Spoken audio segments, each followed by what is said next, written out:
Assalomu alaykum futbol muxlislari. Bugun sizlar bilan futbol olamidagi eng so'nggi yangiliklar bilan tanishib chiqamiz. Agar kanalimizga obuna bo'lmagan bo'lsangiz, obuna bo'ling va ushbu videoga kanalimiz rivoji uchun like bosishni unutmang. Angliya Kubogining final bahsi Chelsea va Manchester City jamoalari o'rtasida bo'lib o'tadi. Muhim uchrashuv oldidan bir qator sport nashrlari ikki klubning taxminiy tarkiblarini e'lon qildi.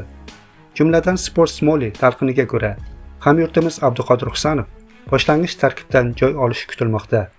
Shuningdek, shaharliklar faoliyatini yoritib keladigan City Extra ham o'z taxminlarini ma'lum qildi. Nashrning yozishicha, Husanov zaxiradan o'yinni boshlashi kutilmoqda.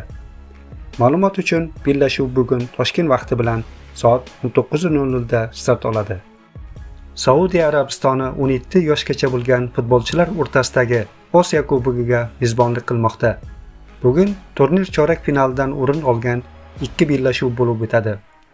O'zbekiston o'smirlar 17 terma jamoasi keyingi bosqich yo'llanmasi uchun Janubiy Koreya bilan bahs olib boradi. Mazkur o'yin Toshkent vaqti bilan soat 21:00 da boshlanadi. Shuningdek, Vyetnam va Avstraliya ham o'zaro to'qnash keladi. Ushbu bellashuv esa soat 22:00 da start oladi. Ma'lumot uchun, kecha Yaponiya hamda Xitoy yarim finalga yo'l olgan edi.